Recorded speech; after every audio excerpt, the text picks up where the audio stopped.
Allahumma salli wa sallim ala nuril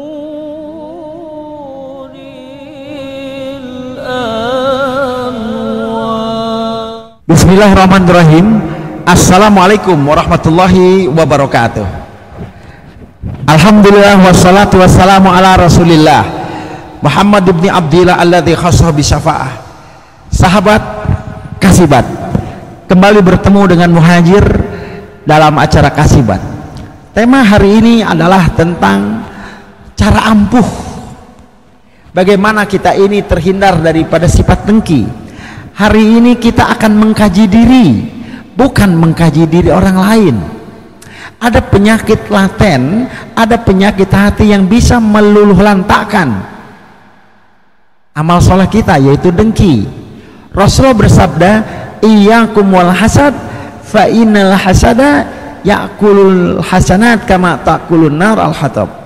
Jauhi olehmu sifat dengki, karena sifat dengki itu memakan amal kebaikan kamu sebagaimana api memakan kayu bakar. Oke. Rasa dengki itu timbul ketika kita merasa tersaingi. Kita menganggap orang lain itu kompetitor. Contoh, satu, ketika kita ini merasa berilmu, ketika kita ini merasa pinter, ada orang lain datang ke lingkungan kita. Di lingkungan itu, di majelis itu, di masjid itu, kita merasa paling pinter.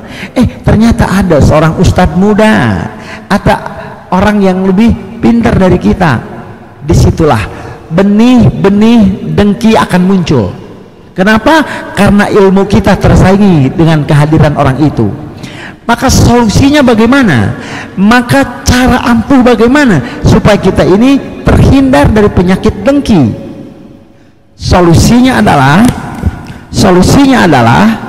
kita datangi orang itu, kita beri buku, kita beri reference, kita beri kitab dan katakan kepada dia, wahai sahabatku, ketika kamu baca buku ini bagus sekali, ini bisa menambah wawasan kamu akan lebih berilmu lagi, maka sifat dengki itu akan berkurang, bahkan hilang. Kenapa?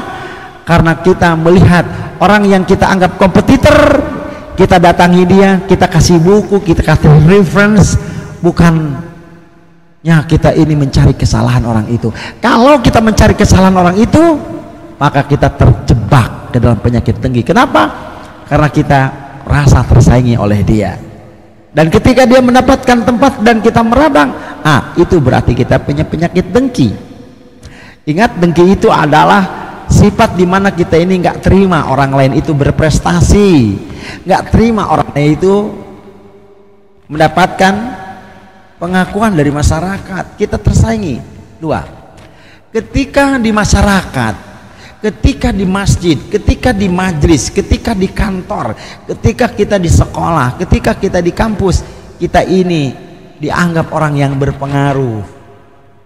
Tiba-tiba ada pendatang baru, dia ini lebih soleh, dia ini mannernya bagus, dan dia ini ilmunya luar biasa, dan dia tawadu.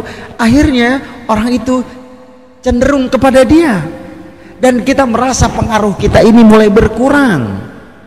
Nah, ketika pengaruh kita ini merasa tersaingi dengan kehadiran orang yang baru itu, disitulah benih-benih dengki akan hidup. Maka bagaimana solusinya? Bagaimana cara ampuhnya? Yaitu sebarkan kebaikan orang itu. Katakan, alhamdulillah kita punya teman baru yang soleh, yang berilmu, subhanallah, dia bisa mempengaruhi kita dengan kebaikan.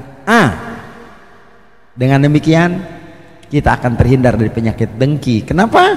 Karena pengaruh kita tersaingi, dan kita lawan ketersaingan itu dengan menyebarkan kebaikan-kebaikan orang baru yang terindikasi menjadi kompetitor kita. Lawan. Bagaimana cara melawannya? Yaitu sebarkan kebaikannya. Ketiga, ketika kita ini berbisnis, ketika kita ini dagang, akhirnya ada orang lain yang dagang dan kita menganggap itu kompetitor, disitulah masuk penyakit dengki, benih-benih dengki.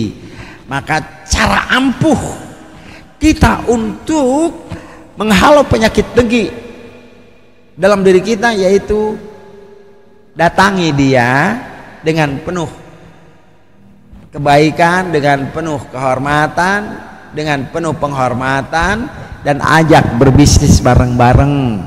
Beli barang dagangannya dengan harga yang sesuai dan jadikan dagangan bisnisnya itu lebih maju. Insya Allah kita akan terhindar dari penyakit dengki. Itu yang dilakukan oleh Rasulullah SAW. Bagaimana Rasulullah SAW ketika ada orang Yahudi yang benci kepada Rasulullah, liludahi, Rasulullah malah mendatanginya dengan membawa makanan ketika dia sakit. Bagaimana seorang pengemis buta, dia ini berorasi membuli Rasulullah, menghina, mencaci Rasulullah. Apa yang dilakukan Rasulullah? Datang dia menyuapi orang Yahudi buta itu. Bagaimana dengan kita, saudaraku? Lawan benih-benih penyakit dengki dalam diri kita. Sekali lagi, hari ini kita berbicara tentang diri kita. Jangan-jangan diri saya sendiri terjangkit penyakit dengki.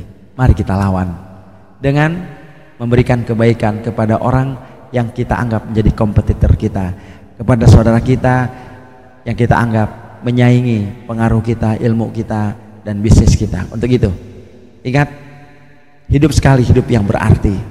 Usia kita semakin bertambah, jangan perbanyak konflik, jangan perbanyak permusuhan, perbanyaklah sahabat yang erat menjelang ajal mendekat. Assalamualaikum warahmatullahi wabarakatuh.